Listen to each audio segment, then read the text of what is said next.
India's Prime Minister is wrapping up a two-day visit to Japan, his third in just over 4 years. What's behind the seemingly excellent relations between the two countries?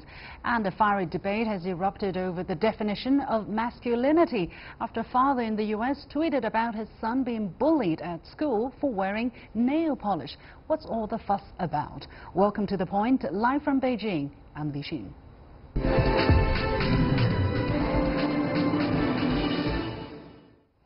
India's Prime Minister Narendra Modi is in Japan for a two-day summit that seeks to review progress in their existing ties and to deepen their bilateral relationship.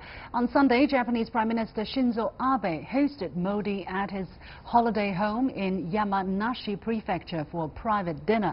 This has been seen as a reciprocal gesture, as last year Modi had hosted Abe in his home state of Gujarat. This is Modi's third trip to Japan in 4.5 years and his 12th meeting with Abe since he first visited Japan as Prime Minister in September 2014. Now, with regional security and defense high on the agenda, what is the significance of the warm ties between Japan and India for these two countries and for other regional countries? And how might the two strengthen their cooperation in the future? Joining me from New York is Dr. Naoko Kumada, visiting scholar at the Weatherhead East Asian Institute in Columbia University. In New Delhi, Shrikant Kondapalli, a professor in Chinese studies at the Jawaharlal Nehru University. Welcome to both of you. Now, in a statement on Friday before leaving for Japan, Modi described India and Japan as a winning combination and said Japan was India's most trusted partner in its economic and technological modernization. India's External Affairs Ministry spokesperson also tweeted that Japan is one of the few countries that India has this mechanism of annual summits reflecting the extraordinary depth of our engagement. Professor Kondapalli, how come India-Japan ties are so strong given their distance from one another? I think, number one, there are no historical issues between Japan and India. Number two, there are a lot of commonalities between the two in the sense of a democratic system, a rule of law, and a market economy now. Increasingly, after India launched the Look-East policy in 1992, graduating to a 2015 Act East policy. So there is also a convergence of interests in the maritime domain. So this is part of the glue between Japan and India. Well, many Indian officials acknowledge the importance of Japan and India's strategic calculations and say that few governments align their foreign policies as closely to New Delhi's as Tokyo. Dr. Kumada, what is in it for Japan to have such excellent relations with India? Yes, first I want to go I think after the Alendro Rainbow incident. Dr. Kumada in New York, please. Yes, hello. Yes, I want to give a big picture first. I think what we are seeing is the end of the post-war regime, post-war regional order. It's more broadly, it's the end of the 500 years of Western domination in the region. And what these leaders are trying to do, including what happened during Abe's visit to China, is that regional leaders are trying to figure out a new paradigm. I think we're observing a paradigm shift. And it's a very unpredictable, a little bit chaotic, disorderly moment, but it's also a moment of excitement. And it's a moment when Asian leaders can get together and talk about regional issues in their own terms. And I think we're still in an early stage. We have to see what's going to happen. Yeah. But I think this is what is happening right now. Yes. Okay. This is the context for Modi's visit. Although yes. Japan has long been seen as the U.S.'s main ally in the region, especially in terms of defense, Prime Minister of Japan Abe has been vocal about free trade, which runs counter to President Trump's moves to raise tariffs and protect U.S.'s interest in international trade. So, Professor Kondapalli, is this attitude being reflected in Japan-India ties as well. What is the Indian position on such issues? Indeed, I think Japan and India share the same views in G20 process in relation to uninterrupted trade flows, opposing trade protectionism in the process of international trade, uninterrupted financial flows in terms of the foreign direct investment flows, markets to be opened up. So this has been a position between Japan and India. I think here China as well has been articulating in various multilateral fora such as G20 and a BRICS process. So there has been a lot of commonality in terms of the globalization and technology flows and trade flows. Okay. So Japan and India also have a similar view and they have been articulating this. Well, there are points of divergence between China and Japan and India, for instance, in terms of the concept of the so-called Indo-Pacific region. Now, Japan and Indian leaders are expected to deliberate on these issues, and Modi actually told Japanese press that there has been a fundamental change in India-Japan ties, and that their special strategic and global partnership has been strengthened. And in this relationship, he said, there are no negative factors, only opportunities to be grasped. Professor Kondapolli, what exactly does he mean here? Well, as you know, since November 11th last year, Japan, India, United States and Australia are part of the Indo-Pacific strategy. They have cobbled up together the economic and various infrastructure projects. They have also initiated a foreign ministry dialogue process on this. If you remember, on November 11th last year, medium level foreign affairs officers have met in Da Nang in Vietnam and made some statements regarding freedom of navigation, rule of law, free and open international system, maritime connectivity and security, and counter-terrorism. So to that extent there have been identical views. On the other hand, Prime Minister Modi also made a statement in Shangri-La Dialogue on June 1st, where he mentioned about the inclusivity of Indo-Pacific strategy, meaning thereby that any country which is willing to join, the Indo-Pacific countries should be able to accept them. And he also mentioned about the ASEAN centrality in his speech. So to that extent, I think although there has been a quadrilateral security dialogue, on the other hand, there has also been a middle path approach by India by suggesting that this should be an inclusive Well, this summit comes at a time. There is a certain commonality.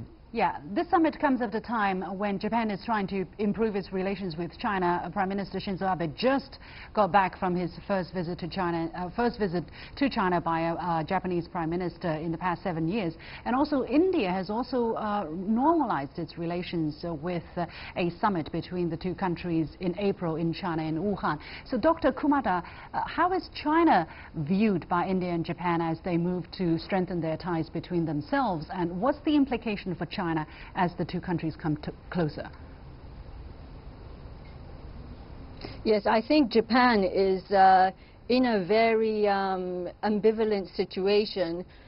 Japan has always, after the war, had a special relationship with the U.S., but I think the Japanese government is thinking, well, how can we still continue to count on that relationship? And Japan to U.S. is still an important partner, but under Trump things are changing, and Japan is shifting towards China, and also I think China, because of the trade war, doesn't want to confront Japan. So I think Japan is still trying to figure out what's going to work, what's in the best interest for Japan. And also for the very first time that the two armies of India and Japan will exercise together in the joint drill at the counter-insurgency warfare school in northeastern India in November. Japan will also participate as an observer at COPE India, a joint air exercise between India and the United States. So, Professor Kondapolli, what is the significance of such military cooperation between the two sides? I think India wants to upgrade its military capabilities. So this is part of the agreements between India and the United States, and also between India and Japan. You have mentioned about the Mizoram exercise between the two armies for the first time. We have also had Malabar exercises between India, Japan and the United States, when Japan joins this since December 2015 as a permanent invitee. We have also been looking at the logistics agreement, basically where the Indian Navy can access the Japanese ports for logistics and maintenance, and vice versa, similar to an agreement that India signed with the United States and France. So this is in terms of the raising of the Indian military capabilities and what is generally termed as interoperability principle. So to that extent, Indian military capabilities would have been raised for the as a part of this arrangement. Right. Well, as you mentioned, Japan and India are contemplating the signing of a mutual logistics support agreement. According to this agreement, Indian military would have access to Japan's military base in Djibouti, and the Japanese forces would in turn gain access to Indian military facilities on the Andaman and Nicobar Islands in the Indian Ocean. So, Dr. Kumada, how important militarily would such a move for Japan and Indian military? Should other regional countries be alarmed by such an agreement? I think we all need to be observing this carefully. We need to be aware that this is taking place when Japan is trying to build its own self-security policy. As going back to what I said earlier, it's a big paradigm shift. After the war, Japan was not allowed to have its own independent security. Japan's interest was always tied to the U.S., but it's also a situation that Japan wants to get out of. Japan wants to get out of the post-war regime from the San Francisco Treaty situation. So, and domestically, Abe is trying to amend the Constitution, Article 9. He already said that. He wants to work on it. His goal is to amend it by 2020. And this collaboration with India is now unfolding in a new situation. Japan has already changed the interpretation of Article 9 under a cabinet decision, so SDF, Self-Defense Force, now has a more expanded role, and Japan now has new security laws. So we have to observe this in this new situation and observe it carefully. I would like to see what Japan's role is, in the maritime security in the Indo-Pacific. And given the history issue, Japan should be very careful. All right. And the world should be watching it. Asia should be watching it carefully. I'm sure people in China will be watching very closely. As we improve ties with Japan, you know, the kind of military role that the self-defense force in Japan is assuming is also being paid a lot of attention to. Many thanks to my two guests, Dr. Naoko Kumada, visiting scholar at the Weatherhead East Asian Institute in Columbia University, and in New Delhi, Shrikant Kondapolli, a professor in Chinese Studies at Jawaharlal Nehru University. We'll be taking a short break, and you have been watching The Point. When I come back, I'll be asking, what does it mean to be a man? Does applying makeup make a man less manly? Stay with me.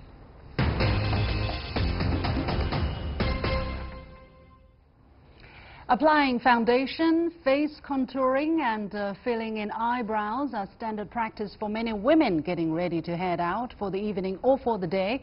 But using cosmetics is now becoming a routine for many men. However, last week, an article from The Guardian told a story of a father from Massachusetts in the U.S. tweeting about his son being bullied at kindergarten for wearing nail polish. There is also a growing trend in China where men tend to display a feminine side of themselves.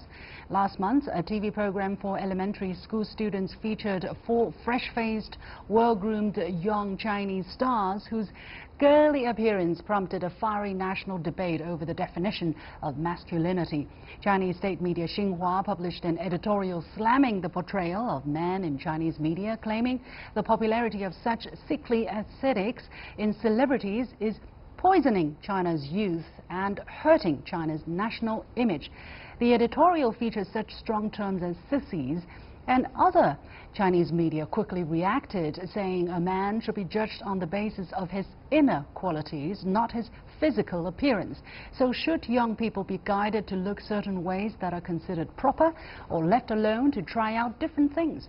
Joining me today for the discussion is Professor Cookie Chu, a Media and Cultural Studies professor from Sophia University in Tokyo, and here in Beijing, Malik Nabi, an internet personality in China. Welcome to both of you. Now, tell us a bit about the definition of sissy boys and whether that differs from country to country. Malik, to understand the nature of this controversy, we must first understand how Chinese have traditionally viewed masculinity.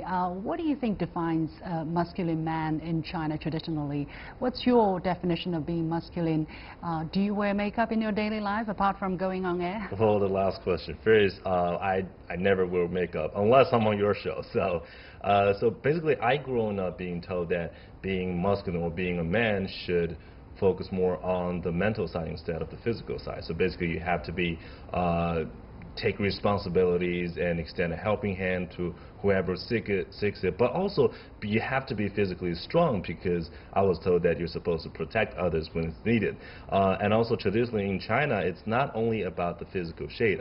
I believe in many sayings that emphasize on how you should be trustworthy and also be loyal to your country, and these all of these can count as masculine. Yeah. Well, did you agree with all of that? I mean, after all, a good look, a groomed look, does make you more appealing to internet fans, for instance.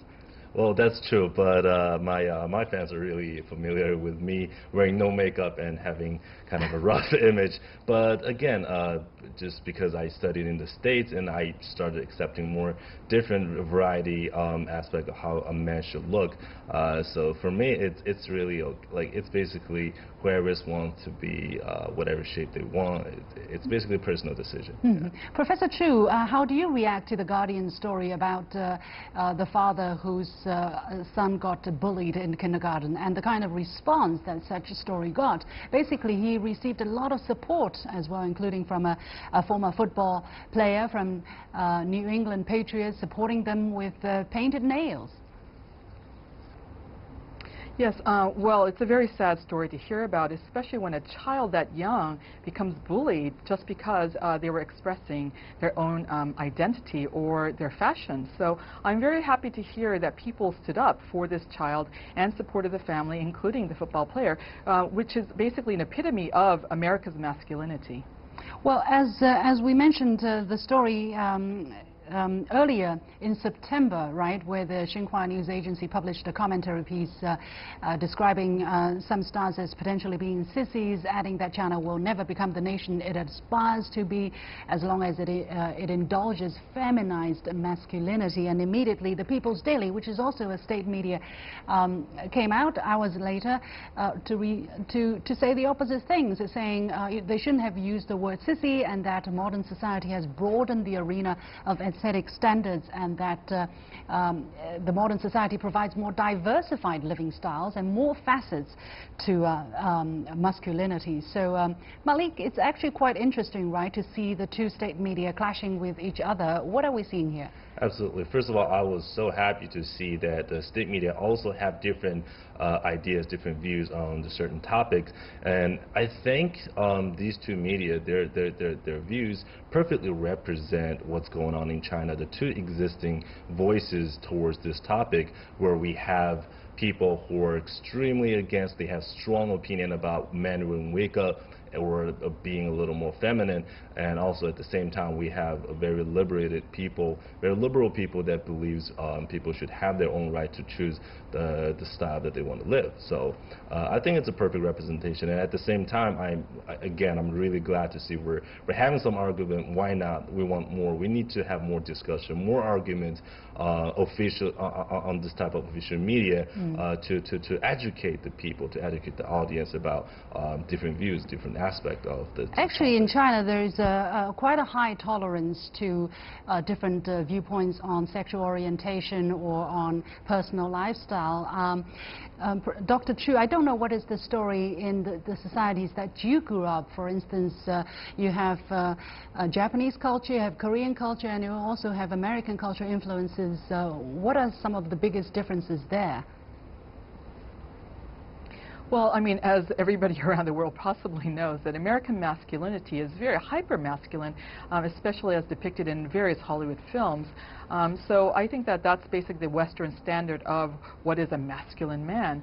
On the other hand, I think that Japan has known to be have this like economically contributing salaryman masculinity that was epitomized through the 80s and especially during the 90s. Even until today, there is this kind of understanding that the standardized masculinity is a salaryman who works for the family and the country and for the company. So in that sense, yet there is still some diversity. And Korea also has a very similar kind of notion of masculinity.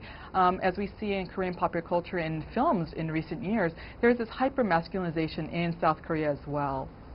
That's interesting because, okay, what we are seeing here in China, in the Chinese pop scene, we are seeing very fresh-faced, girly-looking pop stars from Korea, from Japan, right, appearing in China and drawing huge fan base here in China. Malik, the kind of popularity, the kind of diversification, is that also under the influence of such pop stars and pop culture, would you say? I think it's definitely possible because the fans group in China, the people who are really active in following and raising their voices on social media, are the fans of this type of specific pop group.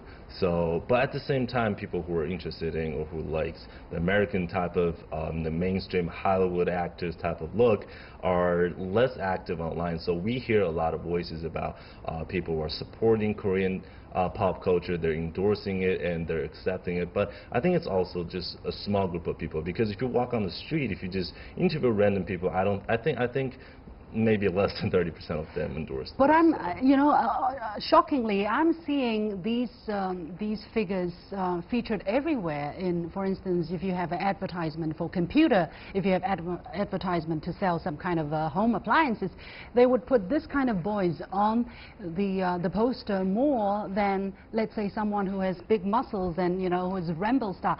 I wonder what are the influences in there. And but let me listen to Dr. Chu, what's your opinion? What is in the United States? Is that a totally different trend?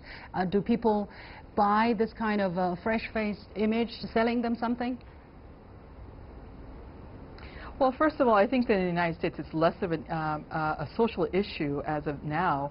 However, having said that, I think I would like to focus back into the Asian condition, where one thing that we need to remember is that the masculinity has become very diverse, and especially this concern that the Chinese government and the Chinese discourse is having right now, it's not limited to China. It happens in all countries around the world because of this global kind of push towards hyper-masculinization. At the same time, what is interesting is what is particular to East Asia is that what I call, it's basically based on the soft power building, which is a contrast to hard power, which a professor at Harvard University, Joseph Nye Jr., forwarded about 3 decades ago. What he said was that hard power is the military, right, the aggressive power, whereas soft power is the ability to make one do what you want them to do without coercion. Yeah, this is very interesting. But on the other hand, when you have a lot of the young people becoming fresh-faced and looking very feminine and, you know, very thin as well, instead of training their muscles and looking, you know, the other end, does it have the danger of really weakening the country? Because when you have soldiers like that, you might not even pick up a gun. Malik, is that a legitimate concern as well from the country level? Well, I really don't think so. I don't think it will weaken the country. Take an example, Chechnya, a country that really endorses tough man and tough guy, this type of culture. Yes, they do well in the military, but in the country as a whole, culturally in the society, I don't think they're doing too well. So I believe, and also in these days, military power is not only about two men fist fighting each other. It's about technology. It's about strategy. So we need to endorse more about being smart, and smart is new sexy. That type of standard setting instead of Dr. Chu, training. I wonder your opinion on this issue. Well, so going back to that soft power building, what's happening in East Asia right now is there's a competition. There's a race towards soft power building. And so that's how we see the Japanese form of popular culture and South Korean form of popular culture, which is often represented through these very pretty, effeminized men. And China is actually jumping on board of this competition. So instead of rather seeing them as a problematic to the country, they're actually contributing to this kind of new form of economic soft power building. So I don't see this as a problem. It's just an alternative form of masculinity that also contributes to the national image. Okay. Well, is there also possibly a factor that because we have never had this kind of popular figures looking so young, so fresh, so innocent, and so, you know, you want so innocent, so youth, filled with youth, that people, it's something new for the people as well. And again, there is the rebellion factor. The more you're told not to do something, people probably want to do that even more. Malik, very briefly. I think it might be part of it, but I think it's more because of the education and also the media, how like movies and TV shows are promoting this type of culture, promoting people to accept diversity and accept different type of beauty standards. So I think that plays more role than the rebellion factor. In fact, I think the bottom line is the Chinese society is really much more diversified than we perceive. I guess such discussion will continue, but we won't have the time for much more today. Many thanks to Professor Cookie Chu, a media and cultural studies professor from Sophia University in Tokyo, and here in Beijing, Malik Nabi, an internet personality in China. And that is it for this edition of The Point with me, Liu Xin. As always, follow me on Facebook and Twitter using the handle The Point with LX. Download the application called CGTN to watch the show on your mobile devices, or go to YouTube and look for CGTN The Point. Thanks for watching. You've got The Point.